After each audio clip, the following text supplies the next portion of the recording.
terserah Allah. Enggak, kita minta yang detail, baru nanti hasilnya terserah Engkau ya Allah, mau dikabulinnya kapan. Ikhlasin, pasrahin, itu malah datang.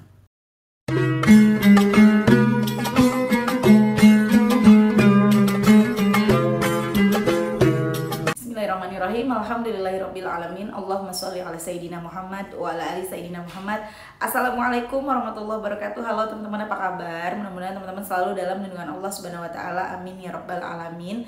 Alhamdulillah, kali ini aku akan sharing lagi pengalaman sholawat dari teman-teman kita. Tapi sebelumnya buat teman-teman yang punya testimoni sholawat, silahkan kirimkan testimoni teman-teman ke email aku meliza.arnelia@gmail.com.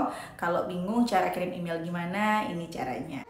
Nah, kamu klik Gmailnya, kemudian kamu klik tulis. Nah, di kepada tuh kamu masukin atau ketik email yang kamu tuju. Email aku meliza.arnelia@gmail.com.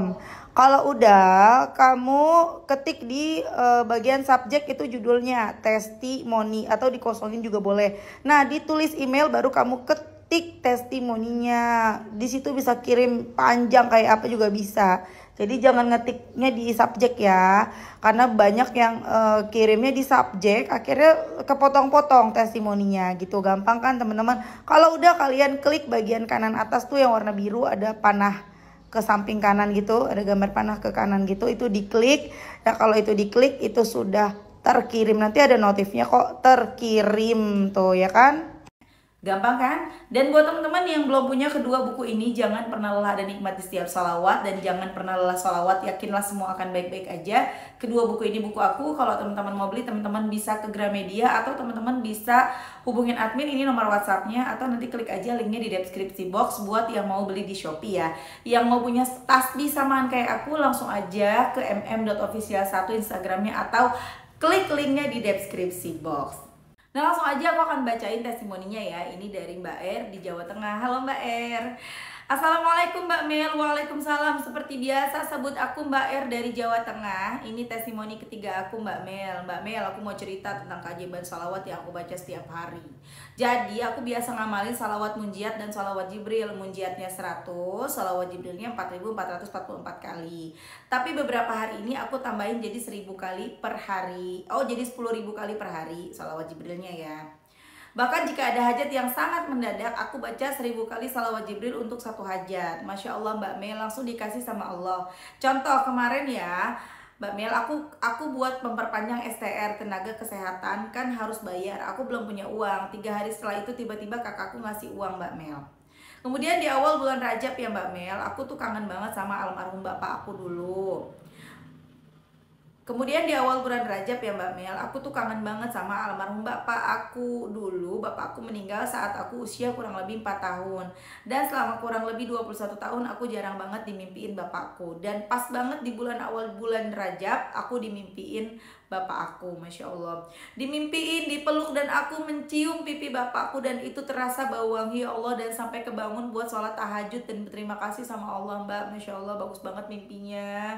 Dan cerita lagi ya Mbak Mel, jadi aku deket sama seseorang, aku sholawatin lagi, kalau dia baik untuk diriku maka dekatkanlah, jika tidak baik untukku maka jauhkanlah. Doaku begitu Mbak Mel. Tiba-tiba setelah aku bertemu langsung lost contact dan gak pernah menghubungi aku lagi.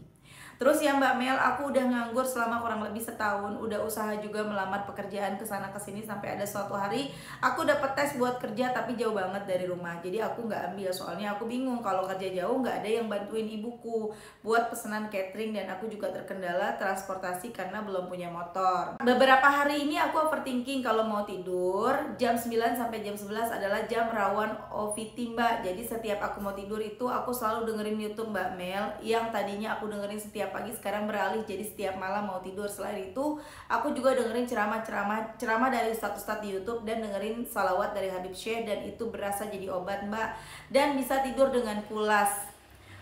Kalau udah dengerin itu, Mbak Mel minta tolong buat minta doain aku ya Mbak Mel. Semoga hajat-hajatku segera dikabulkan, segera lekas diberi pekerjaan yang terbaik, ibuku diberi panjang umur serta kesehatan, agar aku bisa membuat bangga ibuku dan mengangkat derajat ibuku. Serta doakan aku mendapat jodoh yang baik dan bisa membimbing diriku menjadi lebih baik. terbaik. Terima kasih Mbak Mel. Semoga Mbak Mel dan keluarga diberikan kebahagiaan dunia akhirat, dan para penonton YouTube Mbak Mel hajat-hajatnya segera terkabul.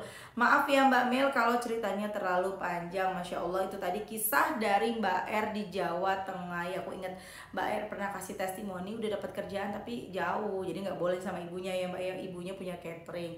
Ya mungkin kata Allah, ntar bantuin ibu dulu atau kembangin usaha ibu dulu, ya nggak sih? Coba deh gimana kembangin usaha ibu biar makin banyak tuh yang pesen cateringnya, ya kan? Nanti mbaknya yang bantuin, bantu apanya, nyatet apa gitu ya kan, sambil nanti insya Allah dapat pekerjaan terbaik dari Allah. Emang nggak enak sih teman-teman ya kalau kita lagi nggak kerja, karena aku ngerasain banget dulu udah lulus kuliah belum dapat kerjaan, berasa kayak gimana gitu, ya Allah aku nih udah tua. Pada saat itu umur aku berapa ya, 23 kalau nggak salah. Aku merasa ya Allah aku ini udah tua tapi nggak kerja, malah minta uang sama mama. Aku bikin kue tuh, bikin pesanan-pesanan kue. Jadi mamaku pernah bilang, udah lo sebelum kerja. Aku juga gitu, jadi dapat kerjaan jauh tempatnya. Yang waktu itu aku dapat kerjaan jadi guru pramuka, jadi guru pramuka yang gajinya itu per datang 50.000. Gajinya itu sekali datang 50.000, datangnya kan Sabtu doang, berarti 4 kali datang dalam sebulan 200.000. Nah aku mikir kalau aku naik motor, taruhlah bensin ya, bensin itu 100.000 lumayan lah, masih ada 100.000 buat sedekah. Aku mikirnya gitu, nggak boleh sama mamaku, nggak apa-apaan sih jauh begitu, kayaknya nggak seberapa gitu loh. Cuman aku mikirnya ya siapa tahu dari guru pramuka nanti aku diangkat jadi guru honor di situ gitu kan. Waktu itu rumah aku di Bekasi Selatan, dan itu lowongannya di tempat teman aku di yang dekat Ancol itulah, apa namanya ya, pokoknya di daerah Ancol itulah teman-teman. Apa sih namanya, aku lupa ya daerahnya, pokoknya daerah situ. Nggak boleh sama mamaku. Ya udah aku turutin. Terus kata mama, ya udah nanti udah lu bantuin gue aja, nanti gue kasih 10.000 sehari gitu kan. Ya udah pas mamaku mau ke pasar, aku tagih tuh, mah 10.000-nya mana. Ngomel mamaku, mana sih lu tuh, bukan ngasih orang tua, minta mulu, malah gitu. Sedih dong, kan mama yang janji mau ngasih 10.000 sehari kan gitu ya. Karena waktu itu aku lagi tergila-gila sama sedekah gitu kan, aku dengerin Ustadz Sumasu, jadi pengennya tuh dapat duit sedekahin, karena aku pengen tuh cepetan gitu loh, cepetan dapat duit atau cepetan dapat pekerjaan atau apa, karena mindsetnya dulu masih yang sedekah 1 dibalas 10 gitu, zaman dulu gitu kan ya. Ya nggak apa-apa juga, itu kan bikin kita jadi semangat. Nanti lama-lama terbiasa, sama kayak sholawatan, lama-lama terbiasa sedekah tanpa memikirkan lagi hasilnya gitu. Itu zaman dulu sedekah, belum sholawat sampai seperti sekarang ya teman-teman. Sholawat hanya sekedarnya aja, dan memang gak enak banget rasanya kayak gitu loh, sampai akhirnya ya alhamdulillah dapat pekerjaan dan akhirnya bekerja. Jadi sabar aja, insya Allah nanti dapat pekerjaan. Dan tadi juga kan Mbak R bilang ya, Mbak R sholawatan kepengen ketemu sama almarhum bapaknya, karena sejak umur 4 tahun ketemu sama bapaknya meninggal, jadi kangen banget, pengen ketemu dalam mimpi gitu kan. Kemudian baca sholawat, jadi dikhususkan setiap 1 hajat 1.000 sholawat dilakukan sama mbaknya. Ini gak ada aturannya ya teman-teman, bukan ajaran aku atau gimana, ini cuman inisiatif dari Mbak Miftah sendiri, pengen seperti itu, 1 sholawat 1 hajat, jadi 1.000 sholawat Jibril untuk 1 hajatnya, pengennya begitu mbaknya. Dan Masya Allah bapaknya datang ke dalam mimpinya, mencium pipinya Mbak R, dan bapaknya tuh wangi banget. Teman-teman, kalau kita mimpi ketemu sama almarhum atau almarhumah ya, kita itu kan ketika tidur roh kita kan diambil juga kan teman-teman ya, cuman saat kita bangun dikembalikan kan. Nah kita nih sesama roh ketemu gitu loh, sama roh almarhum orang tua kita gitu loh. Jadi ya ketemu, ya beneran ketemu teman-teman. Aku jadi ingat ya, aku pernah dengar ceramah bilang begini, kalau kita pengen tahu keadaan orang tua kita yang sudah meninggal dunia bagaimana di sana, baca sholawat Jibril 300 kali.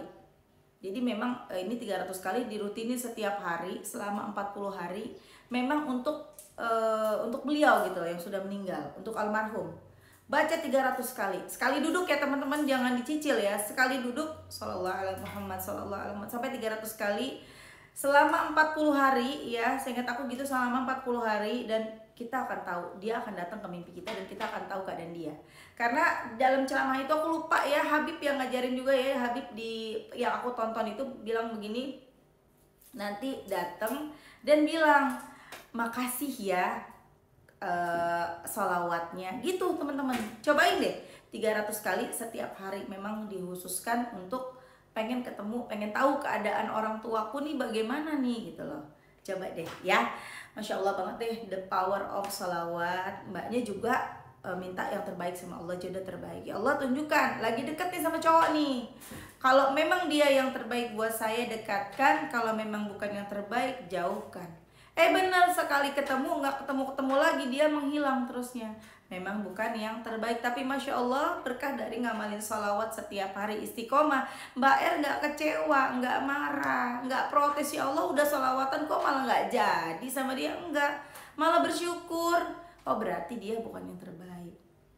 Nggak semua orang loh bisa menyadari itu. Kadang-kadang kepengennya A, harus dapet A. Nah mbaknya kan udah bisa legowo nih masalah jodoh. Kalau bisa nanti legowo juga masalah pekerjaan. Semakin kita mengejar ya, semakin kita kayaknya tertuju sholawatan harus dapat kerja, kita pikirin terus, itu semakin jauh. Jadi memang kita minta, kemudian kita lepaskan. Jangan diingat-ingat, pokoknya kita kayak yang pasrahin gitu sama Allah. Udah terserah Allah aja deh, yang penting aku udah doa, udah salawat, minta terserah Allah. Ya Allah, aku tunjukkan kepada hamba betapa mudahnya mendapatkan jodoh yang soleh, yang mapan, yang baik sama keluarga hamba, yang baik sama keluarganya juga gitu loh, yang masa depannya cerah. Pokoknya minta semuanya sama Allah. Habis itu ikhlaskan, lepaskan, jangan dijadikan beban. Mana nih, kapan nih jodoh yang aku minta datang? Ya, terserah Allah aja kapan datangnya. Jadi bukan yang terserah Allah aja deh jodohku siapa yang terbaik, terserah Allah. Enggak, kita minta yang detail, baru nanti hasilnya terserah Engkau ya Allah, mau dikabulinnya kapan. Ikhlasin, pasrahin, itu malah datang.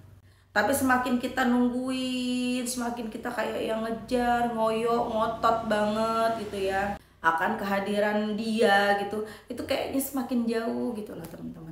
Ya tapi gimana Mbak caranya supaya bisa ikhlas dan pasrah? Itu ya itu tadi, perbanyak baca sholawat. Mbak kamu kan udah sampai ke angka 10.000 sholawat Jibril, terusin deh setiap hari 10.000, 10.000, 10.000.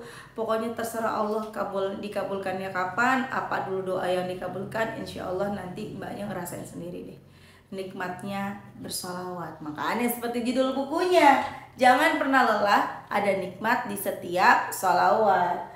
Jangan pernah lelah, yakinlah semua akan baik-baik aja. Ingat, kalau mau beli bisa ke Gramedia atau bisa nanti klik keranjang. Tuh, cakep kan bukunya. Insya Allah ya, the power of solawat teman-teman. Semangat terus. Jangan pernah lelah salawatan ya, karena itu menjadi benteng diri. Kita akan berubah menjadi orang yang lebih baik. Nggak cuman diri kita nih jadi semangat beribadah, tapi kehidupan membaik, perekonomian membaik. Pokoknya kita akan berubah jadi manusia yang jauh lebih baik. Ngomong-ngomong masalah jodoh, aku jadi inget nih, pertama kali aku nongol di YouTube, aku kan cerita tentang jodoh ya. Aku cerita ini tentang teman aku sendiri, sahabat aku, yang dia belum nikah nih, aku udah nikah duluan. Semuanya 1 tahun kemudian dia nyusul, dan dia tuh bener-bener belum tahu siapa calonnya. Aku bilang sama dia, udah lo salawatan aja, semakin banyak lo salawat, lo bakal semakin ketemu tuh sama jodoh lo, aku bilang gitu. Tapi zaman dulu 2014 ya, kita belum punya tasbih begini, belum ada tasbih digitalan, nggak ada, yang biasa pun nggak ada teman-teman. Jadi kita nggak pakai tasbih, kalaupun pakai tasbih yang itu loh, yang buat ngitung apa sih, yang bulat gede dan bunyi cetek itu, tapi kita nggak pakai itu. Jadi teman aku baca Sajaratun Nukut, Allahumma sholli ala Sayyidina Muhammad wa ala ali Sayyidina Muhammad. Kita nggak baca salawat Jibril, kita belum tahu salawat Jibril, munjiat, karena kita belum tahu. Kita taunya itu Sajaratun Nukut, Allahumma sholli ala Sayyidina Muhammad wa ala ali Sayyidina Muhammad. Teman aku baca itu terus sambil aktivitas baca, sambil sholawat baca, dan Masya Allah nggak lama dipertemukan dengan calonnya. Nggak pakai lama-lama deh, pokoknya terus nikah. Itu cepet banget prosesnya, setahun. Maksudnya setahun mah cepet ya, maksudnya gini, dari proses dia sholawatan di 2014 itu, aku lupa tepat bulannya, pokoknya cepet banget deh, hitungan bulan deh teman-teman. Tahu-tahu ketemu, dan akhirnya sekarang nikah, udah punya anak gitu loh. Baik-baik aja rumah tangganya, Masya Allah banget. Dikasih yang terbaik sama Allah. Jadi teman-teman yang pada menanti jodoh, ayo pada salawatan aja, nanti jodohnya datang insya Allah. Satu lagi ada aku sendiri, dia ya aku bilang udah, makanya gak usah pacaran, 2 kali diselingkuhin. Pertama udah pacaran 3 tahun diselingkuhin. Akhirnya yang kedua udah pacaran 3 tahun diselingkuhin. Aku bilang, makanya gak usah pacaran, udah lo fokus minta sama Allah tuh jodoh, nikah aja, gak usah pacaran. Akhirnya dia baca sholawatnya sholawat Jibril, sholawat ala Muhammad, sholawat ala Muhammad. Dia target seminggu 10.000, jadi tiap hari dia nyicil, pergi dan pulang kerja itu dapat misalnya 1.000 apa 1.500, tergantung lagi banyak atau dikitnya ya. Sampai akhirnya nanti di Sabtunya dia kencengin, kan Sabtu dia boleh kerja, jadi Sabtunya tuh kurang berapa nih, misalnya hari Sabtu baru diangkat, hari Jumat baru diangkat 6.000, berarti kan kurang 4.000. Nah itu dia kejar di hari Sabtu dan Minggu, jadi total 10.000. Dan Masya Allah akhirnya ketemu sama jodohnya yang sekarang udah menikah tuh teman-teman. Jadi udah salawatan aja ya. Para jomblo-jomblo mana ngacung ya, insya Allah nanti tahun 2024 ketemu sama jodoh yang terbaik ya. Semangat, jangan lelah bersolawat. Mudah-mudahan segera dipertemukan dengan yang terbaik sama Allah. Amin. Terima kasih teman-teman udah nonton. Semoga bermanfaat dan jadi motivasi buat teman-teman. Semoga teman-teman yang nonton rezekinya barokah. Yang masih pada jomblo segera dipertemukan dengan jodoh terbaiknya. Dan semoga yang pada punya utang-utangnya segera lunas. Jangan lupa kita doain sama-sama. Semoga hajat-hajatnya Mbak R di Jawa Tengah segera diijabah sama Allah. Amin. Amin ya rabbal alamin. Assalamualaikum warahmatullahi wabarakatuh.